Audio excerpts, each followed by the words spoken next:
Iyo.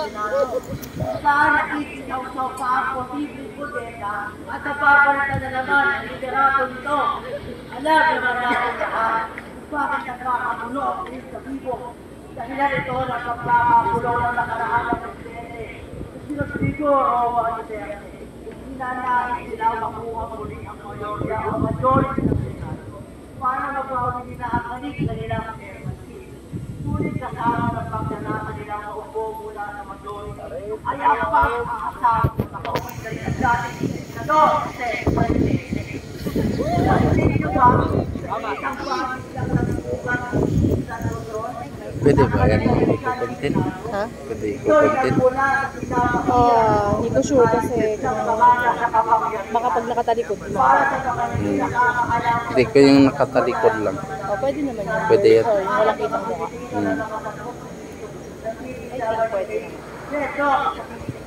Ito, Idana. Come here. May question si Karen. Ano? Pwede namang i-post to, di ba? Oh! Pwede i-content mo sa YouTube? Ay, hindi ko po alam.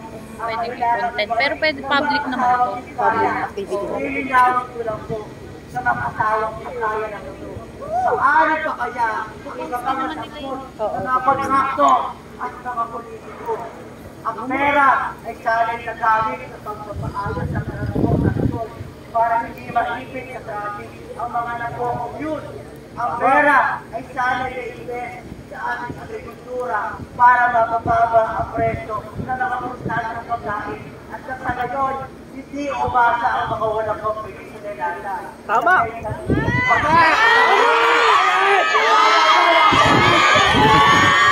Go, Ali!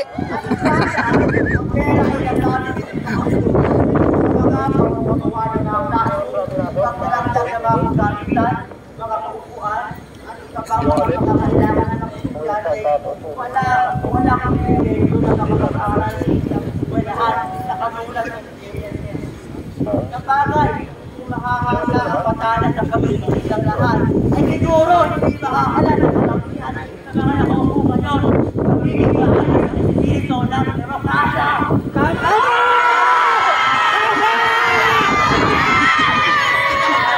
Isa ba dapat ang mga isabi ko, yan katra at ang mga tawag na senador ang dapat sulit ang kultura kung bakit laban nyo na natin.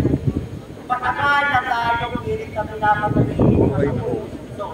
Saan pamalitan at papatungan nila ng bago ang mga isyu. Hanggang ito ay patapunan. Katulad na lamang na nangyari sa Pilipinas ni Sara Duterte. Nagkakalanaan sa mga nagkakalan. Ngayon, sino ang nakanganga? Tayo ang nakanganga. Ano na kaya ang nangyari sa mga nawawalang komplero sa pagkakadawin dito ng mga kasama? Ang artista na sana'y ginamit para ang buwang ng mga mayayaman at ang masihirap ay sa pagkakawang instrumento para hawin ang lalo ang Yes, sir. buwan ng mga kapangyarihan sa ating mga Pilipino. Tama!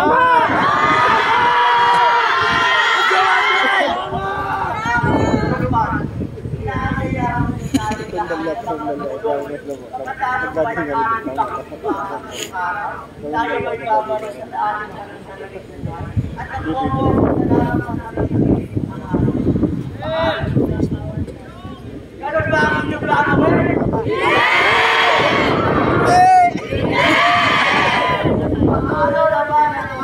Hindi naman naka-play eh. Oh.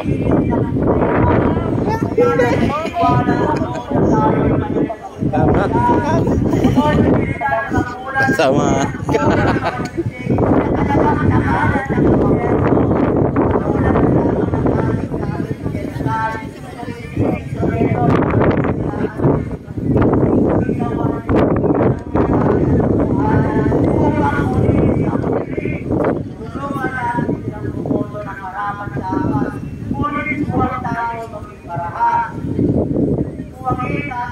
Paniniwala, kahit ang pagmamahal, kahit ang ating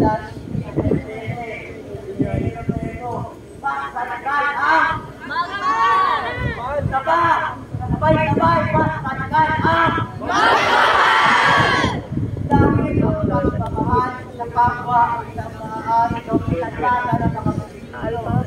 Ang pagmamahal na pagdadala ng sistematikong pagbabago, ang pagmamahal sa kalayaan na siyang dapat pinapaglaban, at ang pagmamahal na nagtatagunan ng inisatibong Pilipino. Tama. Kaya ako ang tatanungin, sapat ang Marcos President, Marcos President, Roberto Palanuleyo pa, Marcos President, Marcos President, ako naniniwala ng panito. Naniniwala ako sa chance na buong gobyerno linisin, lahat ng kurapot linisin na ba? Buong gobyerno linisin, lahat ng kurapot linisin. Kaya yung squat ka mo. Lahat ng kurapot linisin. Maraming salamat. Woo! Mabuhay ka! Mabuhay ka! Duterte! Dali tayo dyan. Gusto ko ng Duterte. Kalaban nga nila. Kalaban nga nila.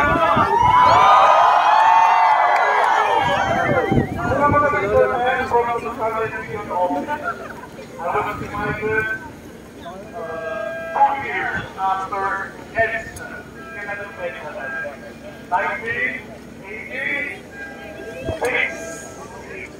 and during the brothers in 1988. And there was another big role desperately briefly. Pinupupunta ka agad kami. Pupunta ang Pilipinas. Ang pagkakabili gusto mo ka. Kapag matagalit mo, matapos matapos ang ating president. Ang sabi ng mga kabalang sa Mexico, sabi nila sa akin, ano siya ang